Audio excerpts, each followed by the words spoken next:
I think a lot of people get nervous about people expanding different chains, but it really is just we're opening up liquidity to the Bitcoin side of the house, which is, I think, spiritually very similar to Cardano. You know, the decentralized nature of it, immutability of the NFTs, extended UTXO and UTXO, it all kind of works together. And we're excited to basically bring all that into the Nexus and just make everything a little bit more robust.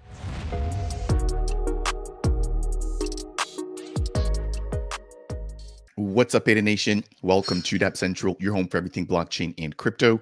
I'm your host here, Fareed. Today, I'm going to be sitting down with Captain Bob to talk about the Cardania project. Now, they're a gaming and ultraverse project building here on Cardano. And without any further ado, Captain, welcome aboard. Hello, Fareed. Thank you for having me, my friend. It's my pleasure. How you doing on this wonderful weekend? Dude, I'm good. I'm so glad we could finally get together. Yeah, it's been interesting. I've grown over the course of the last couple of months, and so have you. And I'm excited to have you here for an introduction as to what Cardania is. And then there's the introduction of the Nexus Miners, which is tapping into DePin, which I'm really excited to talk a little bit more about. So as we get ready to sort of kick things off, can we hear a brief bit about yourself, how you came into the space? And then we're going to dive straight into Cardania. Yeah, absolutely. So my name's Chris, by the way. I just go by Captain Bob on Twitter. Yeah, I'm the founder of Cardania. We got started in 2021. I've been in crypto since 2014 or so. Back when we were like mining Doge and kind of in like the old IRC chats and just tipping like millions of Doge at each other. We started building on Cardano in 2021. I got into NFTs right about that time. I was a digital artist by trade, and someone just kind of messaged me one day and was like, "Hey, you should check this NFT thing out. I think you'd be quite good at it." And so I was like, "Yeah, okay, let's do that." And I had been following Cardano anyway. I was a big fan of that because I'd been with Ethereum for a little bit, but using the protocol was a little difficult, and I was excited about kind of new ideas, new solutions there. My background, I was an Army officer for quite some time. I did artillery, and then I did some marketing after that for some different companies, and kind of struck out on my own, and here we are. So yeah. I appreciate that. It's always interesting listening to how people came into the space. I had a very similar sort of experience trying to use ETH and just didn't really find it to be, time worthy. Taking a look at Cardano, seeing how much simpler it was, how much newer it was, and just the potential upside to it, right? So obviously very happy to have you here. You've built quite a community yourself. And so let's actually talk about that, right? So for anybody who's just hearing about Cardania for the very first time, can you explain, number one, what it is? And then number two, where you sort of see it going over the course of the next couple of years? Yeah. So Cardania it's a space station, basically, is how we conceive of it. And it's also a kind of a gaming hub. We basically started off with the concept of like making like a Hearthstone style game, which we're calling Enter the Ultraverse. It's still in development. And we're going to be going cross chain for that. But we wound up making a game called Epoch Wars, which is a live multiplayer strategy game. That's kind of the heart of the Nexus right now. But it was basically kind of layering. It is basically layer all of this different crypto tech into a way that makes sense, right? So we've got our stake pool, the summoning pool. We've got our NFTs. Terraforms are the most popular and kind of the heart of the Epoch Wars game. And then you've got card packs that you can open there as well. Oh yeah, there's our leaderboard there. You can see people fighting each other. It's so cool. And it's a game hub, but it's also like sort of a stacked crypto tech, right? So card packs you can open, cards you can level, you can manage all your Cardania NFTs there. And now you can trade a lot more as well. We just launched our resource marketplace. Resources, there's 40 of them that the terraforms produce, just kind of based on what your individual terraform is. It might have iron, it produces iron. It might have trees, so it'll produce wood, that kind of thing. And so players are starting to trade resources there now too, which is really cool. And I kind of see Cardania as I'm basically vertically integrated. I've been calling it a vertically integrated crypto zaibatsu is sort of my ultimate goal for it, right? So we're going to stack mining on it next. And then we've got mining, we've got staking, we've got gaming, we've got the whole thing happening all at one location. And you know, we're just integrating other chains now. And you know, Cardano's our home. But now we're starting to add support for Bitcoin and stuff too, which is so exciting. And I don't know, in a couple of years, I hope we're just doing the same thing, just, you know, bigger and better. Nicely put. I'll leave the links to not just the Twitter down below, but also the official website for the viewers if they want to tune in and find out more about what you guys have built there. Now, you mentioned Epoch Wars or Epoch Wars, depending on how people pronounce that. Do you mind maybe, you know, explaining a little bit more about what that is? That appears to be sort of like the gaming arm, right? We'll talk about the miners here in just a minute, but you talked about staking, talk about Epoch Wars or Epoch Wars. Can you explain what that is? To me, it sounds like it's a strategy based game, but I'd love to hear a little bit more about that. Yeah, it's sort of a land strategy game is how I classify it. It's technically an MMO. It meets all of the like requirements of being an MMO. It's got a persistent state. There's hundreds of players.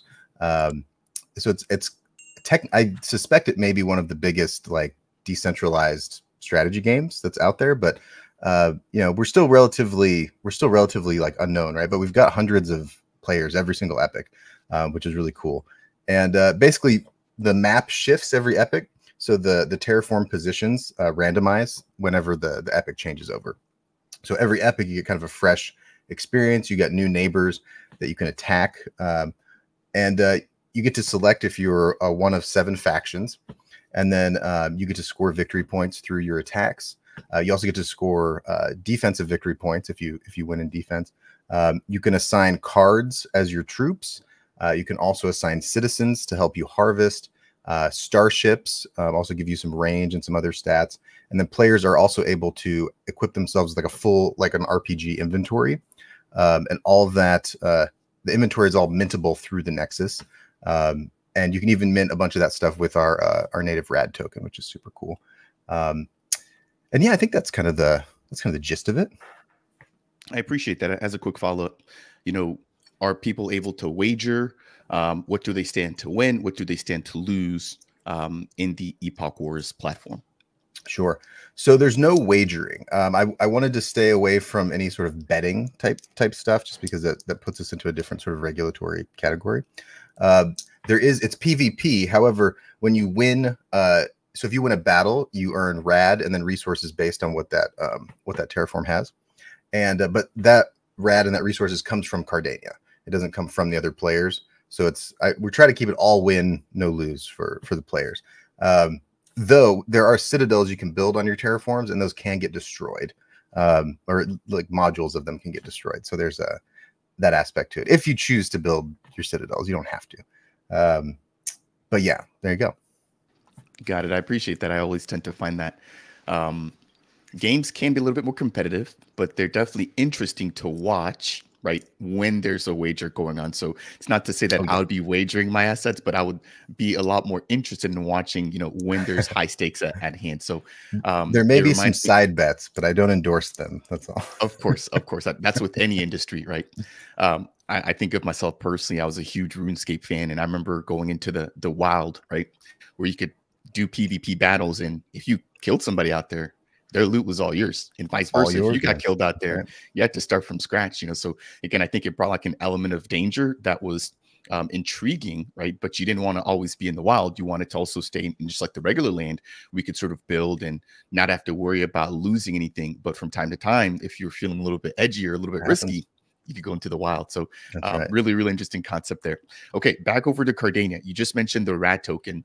Can you maybe dive in a little bit deeper into that? Explain what that is, the utility, and how it's integrated into the Cardania ecosystem. Yes.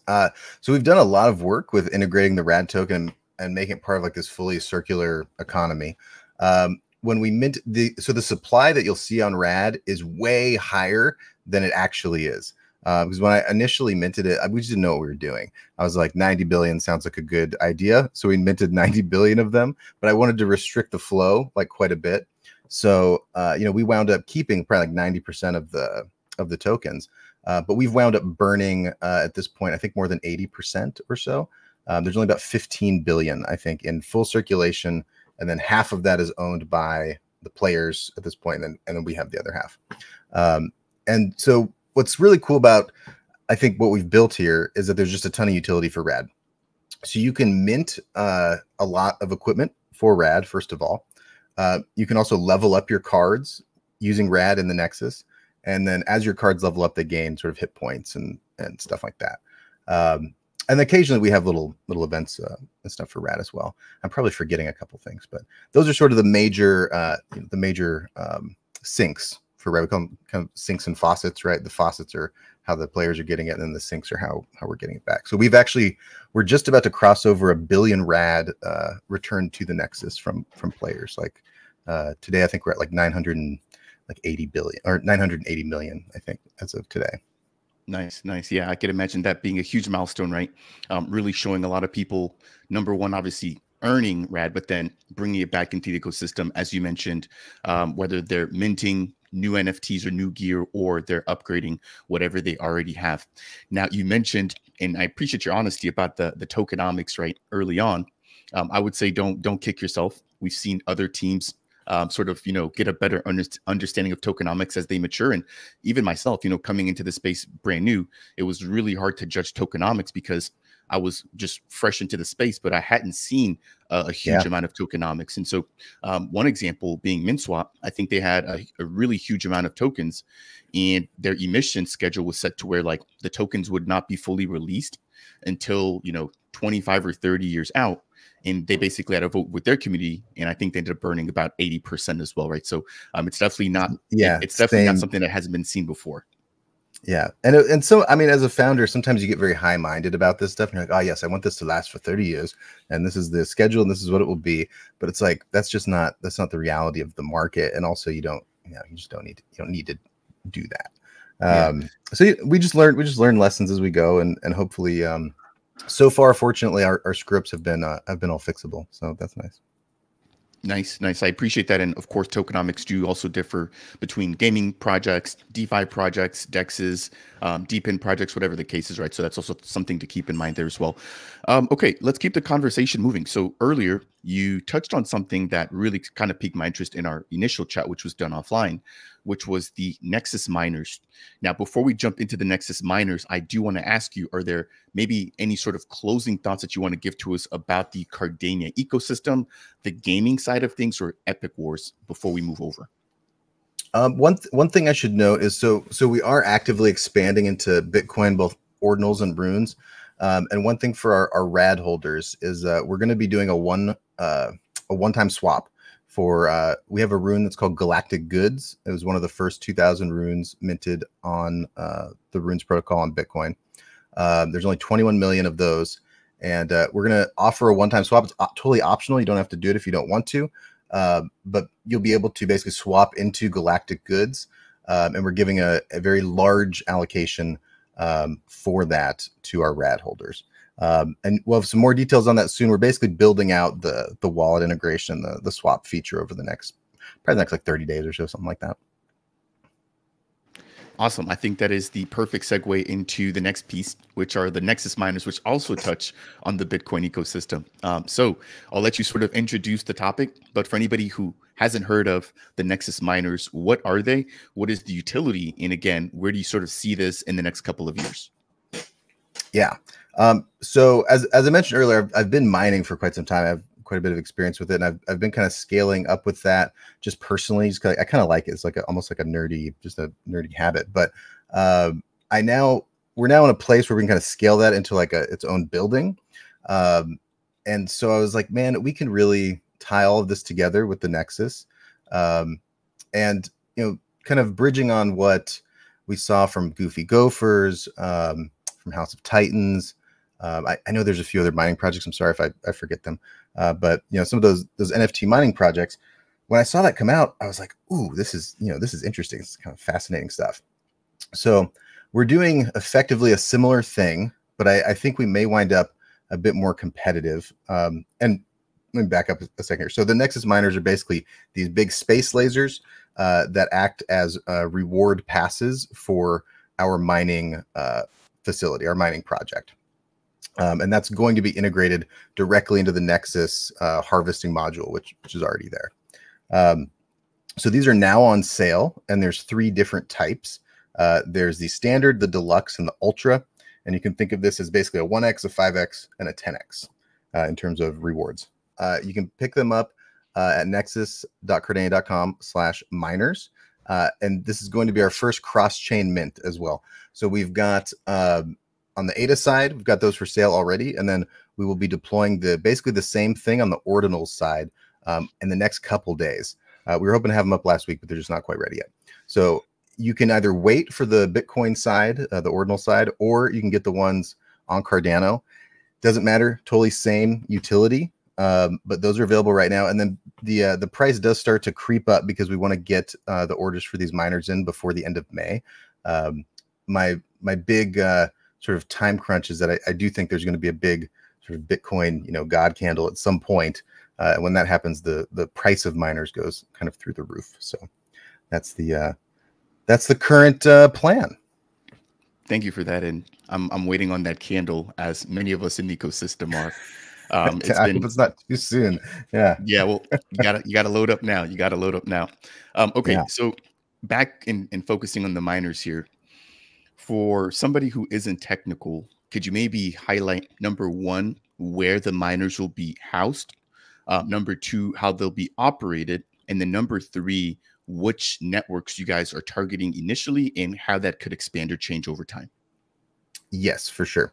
So we're very fortunate. I live in Washington State, which is where a lot of the world's biggest Bitcoin miners are, because Washington is fortunate to have hydroelectric power. There's a ton of dams all over the state, and so the power here is relatively affordable. And the state also has been building some good regulations for crypto mining as an industry, because it's attracted so many people to it. So that's exciting. And our power costs are basically super competitive. We're at around 7 cents per kilowatt hour, which is great. It's among the best in North America. So off the bat, that's great. And then I just so happen to have the land for it, basically out my 100 yards away from my back door. And that's where we're going to be kind of scaling into, at least initially. And I've already got, we're going to be putting the first batch into a shipping container, again, which we already have. And this is basically something I was going to do anyway. And now I'm just like, okay, we'll just bring Cardania along for the ride too. And we'll see how it goes. So we're going to be targeting primarily Bitcoin first, though the way that sort of pooled mining works is that it's algorithmically targeting the most profitable at any given time. So, but it all aggregates into Bitcoin. But I have had some community members want to look at Caspa, and there's also these new miners called I think they're L9s coming out this month, which are for Litecoin and Doge. I think it's script mining, and those are supposed to be quite efficient. But I haven't seen the specs on them. They haven't been released yet. So I do think we're probably going to wind up with a mix of different units and probably different chains, different rewards. All the rewards are initially going to be in ADA because we've already got that infrastructure built. And I'll build optionality for Bitcoin rewards, and maybe some other ones over time, but those 2 for sure. And yeah, that's kind of how it'll go.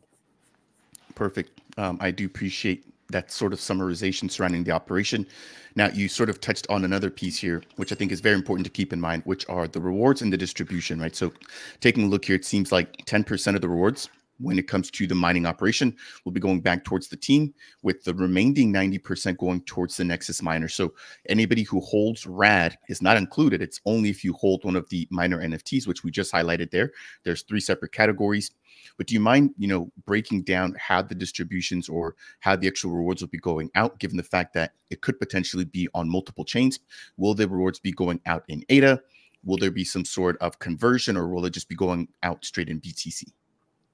Right. So initially, all the rewards are going to be aggregated into ADA. So our miners they're mining whatever coins they're mining. It's primarily going to be Bitcoin. Those aggregate into Bitcoin, into a centralized wallet or 2. And then we will convert those over to ADA. And then that gets distributed across the Nexus miner, however many there are. It's a proportional allocation. So, whether we sell 500 or 200, it doesn't particularly matter because the reward proportion is basically the same. And then the team's going to keep 10% for ourselves, and then everybody else gets to enjoy 90%. So it seems like a pretty good deal. It does. It does. Now, I do want to quickly ask you about scaling, right? So let's say this is successful. What are the plans moving forward? Do you plan on, growing the operation, or is this something that is maybe at scale as it stands right now? So I do think we actually have some interesting potential for scale, particularly because around me is a lot of rather cheap, affordable land. And since this is all happening within one containerized unit, if we want to copy paste that, once we reach capacity there, I think we'll probably be able to do so. I just want to get the one unit done, and then, kind of stop and assess, what the efficiency is, and then look at what scaling might look like after that. But yeah, like the potential for scaling it larger is certainly there, and I would love to do so. So I'll basically scale to demand. If Cardano and Bitcoin and the network wants to build a big old farm, then let's do it. Might take a little while though. Yeah. Again, I missed the whole mining scene where a lot of people were, running miners, and obviously it's gotten a lot harder over time, right? So it's almost like, for anybody who missed out, those opportunities are long gone. And for anybody who's looking to jump in, it's only getting more and more expensive, especially after the halving, so like, what are your thoughts maybe surrounding that? So, and this is really more of like a thesis thing, right? So my thesis about Bitcoin is, I think, probably similar to what a lot of Bitcoin maxis is that if it doesn't go to zero, it's probably going to $1 million. It's probably going to $10 million. I don't know. I have no idea. Right. But the fact that it's where it is now and that it hasn't been stopped is pretty exciting. Right. And so my thesis is basically, I want to get my hands on as much as possible over the next several years. Like, I think the final Bitcoins get mined, I think, in 2040. So that's another, what was it, 16 years of just that. And then there's still transaction fees for miners afterwards too. And I actually don't think people have missed the boat on this. It can feel like it, but it's like this happens every halving too, right? Everyone feels like they've missed the boat, and then Bitcoin gets repriced to some crazy dollar amount, and then it all kind of starts over again. And I don't know if it's going to happen this time, but I think everyone who's involved in this is kind of similar mind that, if the thesis plays out, then it's a good bet. Yeah, no, it sure isn't. After being here for the last bear market, which I heard was one of the more brutal ones, I feel like, okay, I now know what to expect, and I think I'll be more than prepared, right, for the next bear market, but then also even better prepared for the following bull market. For me, it's been a huge learning experience to take a look at, number one, how does Bitcoin behave? But then number two, how do some of the altcoins behave, given the fact that they're obviously riskier versions of Bitcoin? And then how do ecosystem tokens within those layer one or altcoins behave as well, right? So it's almost like layers to a cake. And to be able to have watched that for the last 2 years, I've learned so much that I'm like, okay, hey, I did these things well. There's these things that I could have probably done better. And hopefully those opportunities come back again in the next bear market to where we can all, hopefully take advantage of them, especially if you've been here for a lot of time, which it sounds like you definitely have. Again, bringing back, you mentioned Doge, you mentioned Bitcoin mining back early on. So you're obviously an OG in this space. So I do want to quickly follow up here with sort of some closing thoughts and questions here related to the miners. If somebody's interested in the mining operation and they want to pick up one of the Nexus Miner NFTs, how can they quickly and easily do that? Yes. So I would go to nexus.cardania.com/miners. That's where you can mint one of the three. We've got the standard version, the deluxe version, and the ultra version, just based on, what your risk tolerance is, your how much rewards you want. It's basically a 1x, a 5x, and a 10x. Those are available right now. They'll be available through May. And we'll also have the Ordinals mint happening here very shortly. So join the Discord or follow us on Twitter, and just kind of stay tuned for that. Perfect. I appreciate that, Chris. I will leave the links to the official mint down below for the viewers who are interested in joining. And it's going to be interesting to see, or at least keep an eye out on how the Rune mint goes. Obviously, there's a lot of hype over there, right? It's a brand new ecosystem, a lot of liquidity, a lot of other mints going on. But I'd love to hear and potentially follow up with you after that particular mint wraps up there as well. All right, so we're just at about the 30-minute mark here, which I find is the typical sweet spot here for interviews. In closing, we've talked about Cardania, we've talked about Epoch Wars or Epoch Wars. We haven't touched on the stake pool, right? So I maybe do want to give you an opportunity to talk about that, right? So not only are you building here, you're contributing to the security of Cardano by operating a stake pool. So if you want to quickly plug that in, you're more than welcome to. But I want to turn it over to you for closing thoughts surrounding anything we've touched on as a part of today's video. Yeah, for sure. Yeah, the stake pool is really where we got started on Cardano. It's still going strong. That's the summoning pool, SUMN. We're still, so we're, you know, I'm a single pool operator. Would love more delegation. We're only at about 4% or 5% maybe. You know, there's only a few million ADA delegated there at the moment.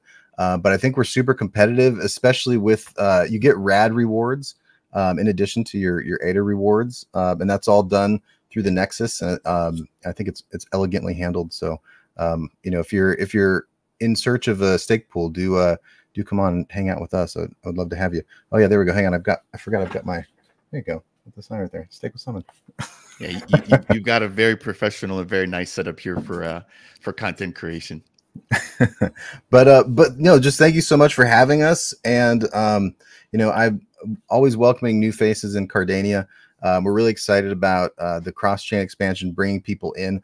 You know, I think a lot of people get nervous about people expanding different chains, but it really is just we're opening up liquidity to the Bitcoin side of the house, which is, I think, spiritually very similar to Cardano. You know, the decentralized nature of it, immutability of the NFTs, extended UTXO and UTXO, it all kind of works together.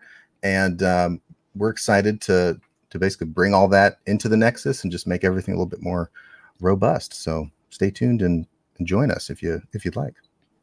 Nicely said. Thank you, Captain, for joining me here today. Introduction to Cardania and your upcoming and quote unquote, I guess, or slash ongoing Nexus Miner NFT sale. Again, I'll leave the links to that down below. I'm excited for what you guys are doing, obviously expanding into a brand new ecosystem. And as you mentioned, yes, it does offer opportunity, but Bitcoin specifically is almost sort of like the older brother, right, of Cardano, which, as you mentioned, uses extended UTXO. So we've seen a lot of other projects also making the leap, most recently Maestro and Infrastructure Protocol, also expanding from Cardano out into the Bitcoin ecosystem there as well. And then we've got Fluid Tokens, which is, excuse me, a lending and borrowing protocol here, which started in Cardano, which is also expanded over into the Bitcoin ecosystem. So I think this is just the very beginning of a trend. And I think the early adopters will be rewarded handsomely for that. So that'll bring us here to the end for today's video. Again, thank you, Kat and Bob, for joining me here for today's interview. I'll go and leave the links to everything that we've discussed down below for the viewers. If you watching at home enjoyed today's video, you found anything to be helpful, I would appreciate you if you could smash that thumbs up. If it's your first time stopping by and you want more content like this, breaking down all the builders in Cardano, consider subscribing. And last but not least, if you have any questions for myself or Captain, make sure to leave them down below. And on that note, we'll see you all in the next video.